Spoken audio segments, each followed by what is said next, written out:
Das sind die Reste eines Dachstuhles, der vermodert war und deshalb erneuert werden musste. Das Holz, klein geschnitten, dient als Heizmaterial, etwa im Kachelofen hinter mir. Dann lassen sich in der Asche die verrosteten Nägel trennen und dem Altmetall zuführen.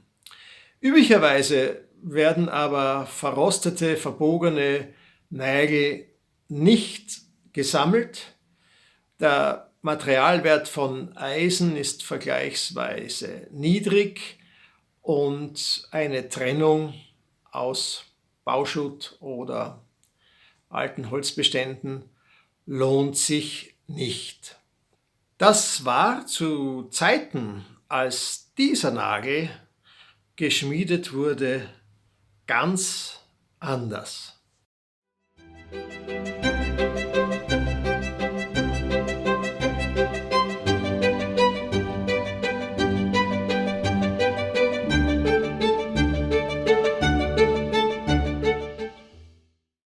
Auf den ersten Blick werden Sie vielleicht denken, dieser Nagel sei nichts Besonderes. Er ist vierkantig, handgeschmiedet, hat einen unregelmäßigen Kopf. So haben Nägel viele Jahrhunderte lang ausgesehen. Dieser Nagel hat eine ganz besondere Geschichte, die zeigt, wie wichtig und wertvoll die Ressource Eisen jahrhundertelang war und wie sehr nachhaltige Nutzung, also die Wiederverwendung durch Umschmieden, üblich war. Denken Sie an das berühmte Jesaja-Zitat von der kommenden Friedenszeit, in der man Schwerter zu Pflugscharen umschmelzen werde.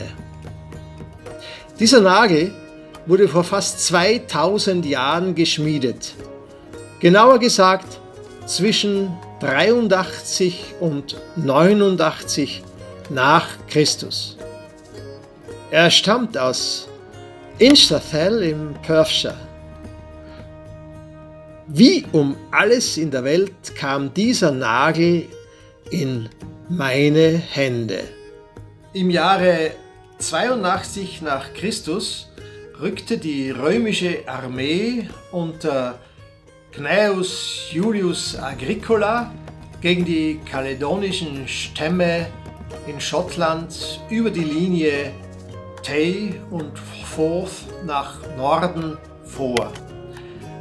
Zur Absicherung dieses Gebiets und zur Vorbereitung einer geplanten Invasion in die Highlands errichtete man in Inchtathel ein Legionslager für die 20. Legion Valeria Victrix und eine Reihe von flankierenden Forts, die die Ausgänge der Täler sperren und vor Gegenangriffen schützen sollten. Inchtathel liegt nördlich von Perth, nördlich des Tay und wenige Kilometer südwestlich von Blairgowrie. Ein Legionslager war ein gewaltiges Bauprojekt, bei dem man sehr viele Nägel benötigte. Denn der hauptsächliche Baustoff war Holz für die Unterkünfte, für die Werkstätten, für die Ställe. Man errechnete für Inchtathel, dass es etwa 10.000 Laufmeter Bretterwände gab. Und alle Bretter, alle Balken wurden mit Nägeln fixiert. Man kann sich vorstellen, was für eine gewaltige Menge an Nägeln durchaus unterschiedlicher Länge man für ein solches Bauprojekt benötigte. Durch metallurgische Analysen wissen wir sogar, dass das Eisen dieses Nagels aus Kent oder Sussex stammte. Dort gab es Abbaugebiete, die die römische Flotte nutzte, weil natürlich die Römer einen enormen Bedarf an Eisen, auch in England, hatten. Die Verhüttung erfolgte mit Hilfe von Brennöfen. Das Eisen dieses Nagels ist relativ rein. Der Kohlenstoffanteil beträgt etwa 0,8%. Dieses in Brennöfen gewonnene Renneisen musste natürlich noch ausgeschmiedet werden.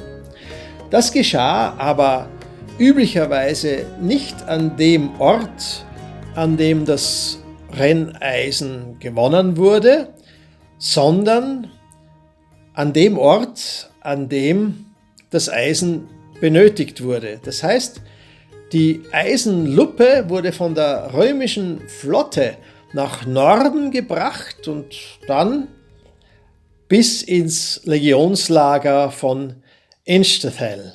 Dort wahrscheinlich wurde das Renneisen erst zu den Nägeln ausgeschmiedet.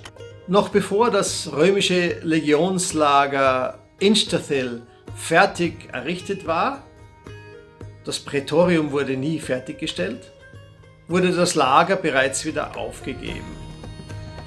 Wegen der Dakerkriege in Mösien wurde die zweite Legion, die in Chester stationiert war, an die Donau abkommandiert. Dann wurde die 20. Legion Valeria Victrix auf Chester zurückgenommen. Damit war der ehrgeizige Plan, in die Highlands vorzustoßen, aufgegeben und man verzichtete auch darauf, die hohe Linie Tay Forth für das Römische Reich zu halten. Beim Rückzug, das war damals üblich, wurden alle bereits angelegten, zumindest teilweise vollendeten Fortifikationsanlagen zerstört, um eine Nachnutzung durch die feindlichen kaledonischen Stämme zu verhindern. Das galt natürlich auch für wertvolle Ressourcen, soweit man in der Lage war, diese abzutransportieren. Als Sir Ian Richmond Inchethel zwischen 1952 bis 1965 ausgrub, stieß er im Jahre 1959 auf eine tiefe Grube, in der etwa 870.000 Nägel lagen.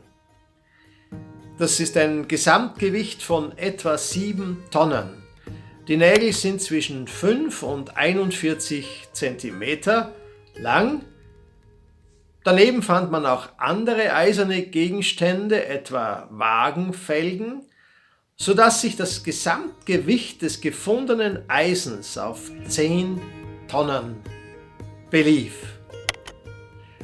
Beim Auflassen des Lagers hatte man mit sehr großem Aufwand eine tiefe Grube ausgehoben, dort das Eisen vergraben und die Stelle so gut abgedeckt, dass das Eisen bis zur Ausgrabung im Jahre 1959 unentdeckt blieb. Die Römer wussten, dass für die kaledonischen Stämme Eisen ein sehr rares Gut war, sehr wertvoll, und sie gingen zu Recht davon aus, dass man das Eisen, die Nägel, die Felgen zu Waffen umgeschmiedet und gegen die Römer verwendet hätte. Was macht man mit 10 Tonnen bei einer Ausgrabung geborgenem Eisen? Viele der Nägel gingen an Museen, an Forschungseinrichtungen, wurden genau analysiert, auf vielerlei Weise der Forschung zur Verfügung gestellt. Aber sehr, sehr viele dieser Nägel wurden verkauft und damit Geld lukriert, um Ausgrabungen weiter vorantreiben zu können. Eine pharmazeutische Firma, die ein Eisenpräparat produzierte, kaufte eine große Menge von Nägeln, um damit das Medikament zu promoten. So bekam mein Vater, der praktischer Arzt war, diesen Nagel, den ich Ihnen bereits gezeigt habe. Und da mein Vater natürlich um die Leidenschaft für Archäologie und Geschichte seines Sohnes wusste, gab er den Nagel an mich weiter. So kam ich in den Besitz dieses Nagels aus Inchterthal. Und auch wenn diese Geschichte über das Mittelalter hinausgreift, so zeigt sie doch deutlich, wie wertvoll die Ressource Eisen war und wie nachhaltig man mit Eisen an sich umging. Und das galt das gesamte Mittelalter hindurch, wie ein Blick auf das folgende Bild gut zeigt. Holz war das gesamte Mittelalter hindurch einer der wichtigsten Baustoffe. Hier sehen Sie auf dieser Miniatur in den berühmten Bedford Hours ein Meisterwerk mittelalterlicher Zimmermannskunst, in dem Fall die Arche Noah. Können Sie sich vorstellen, wie viele Nägel man für die Errichtung dieser Arche verwenden musste? Die Miniatur, die der eben gezeigten unmittelbar vorausgeht, zeigt den Bau der Arche, also ebenfalls in den Bedford Hours. Sie sehen Noah, wie er instruiert und inspiziert, und Sie können genau beobachten, wie ein derartiger Holzbau entsteht. Hier wird ein Loch gebohrt, um danach eine Fixierung anzubringen. Dann hier heroben werden etwas dünnere Balken miteinander verbunden. Und hier kann man genau beobachten, dass hier ein Holznagel oder ein Holzsplint oder ein Dübel als Verbindung eingeschlagen wird. Das erkennt man auch gut daran, dass ein Holzhammer gebraucht wird. Anders ist das beim Dachdecken hier herüben. Die Bretter des Daches werden mit Nägeln, mit eisernen Nägeln festgeschlagen, und der Dachdecker hat auch einen Eisenhammer in der Hand. Die Nägel dafür befinden sich hinter ihm in einem kleinen Holzkistchen, und diese Nägel haben ungefähr die Länge wie der Nagel, den ich Ihnen aus Inchterthal zeigen konnte. Das Holzkistchen ist abgeschrägt und am Dachfirst fixiert, damit es nicht abrutschen kann. Denn man achtete sorgfältig darauf, dass kein eiserner Nagel verloren ging, denn Eisen war ein kostbares Gut, eine wertvolle Ressource, die man im Mittelalter nachhaltig nutzte.